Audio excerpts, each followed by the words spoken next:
Hey everybody, so I have a very interesting piece of news today. There was some leaked audio that just came out. I believe the name of the guy who took the video, his name is Igor Fruman, and it's some leaked audio. It is Donald Trump and some of his advisors, and they're talking about the 2016 election with Hillary Clinton, and that he was basically worried that Hillary Clinton was going to pick Bernie Sanders for her VP. So let's take a listen, and then we'll come back and talk about it. Bernie Sanders thought about it. They rigged it. Bernie would have beat Hillary in them right now. That would have been tougher. Yeah, I agree. Because there was no hatred. Right, you're right. There was no hatred. Millennials were right. As great as he was, half my motivation in working was not let her do it. 100%. Right. Yeah. That's why I think a big part of our vice president would have been tougher. Kane was what I couldn't. But I think Bernie, because all those people that hated her so much who voted for me. I got 20% of Bernie vote. People don't realize that because of trade. Because he's a big trade guy. He basically says we're getting screwed on trade. And he's right. I'm worse than he is. And we can do something about it. I don't know if he could have. But had she picked Bernie Sanders, it would have been tougher. It was the only one I didn't want her to pick.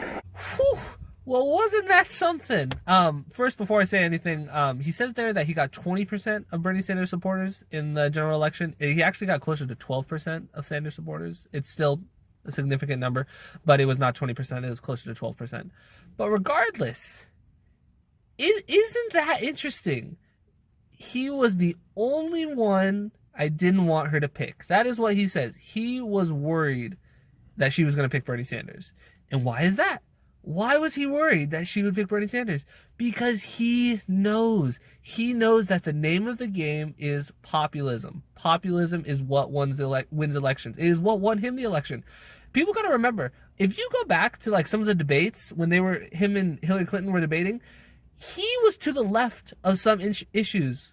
When they were debating, when it came to trade, when it came to some certain things, he was to the left of her, and so he understood that populism is what is going to win him elections. There were times where he talked about Medicare for all. He didn't use the word Medicare for all, but he talked about getting everybody covered on a plan. He said we're not going to have people dying in the streets. That he didn't end up doing any of that. He ended up being a very neoconservative president. But in terms of his rhetoric on the campaign trail, he was populist in a lot of areas, and he brought up some actual progressive ideas. And so he understands that it is that messaging that can win in a general election.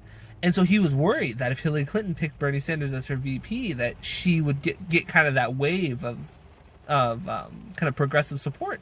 And then if you go back to the 2016 election, there were times like after Bernie Sanders didn't get the nomination, Trump would do rallies and he would talk about, isn't it crazy how unfair the DNC was to Bernie Sanders? They rigged it. They rigged it against him. And what he was doing when he would say things like that is he maybe thought he could get some Bernie Sanders supporters to come.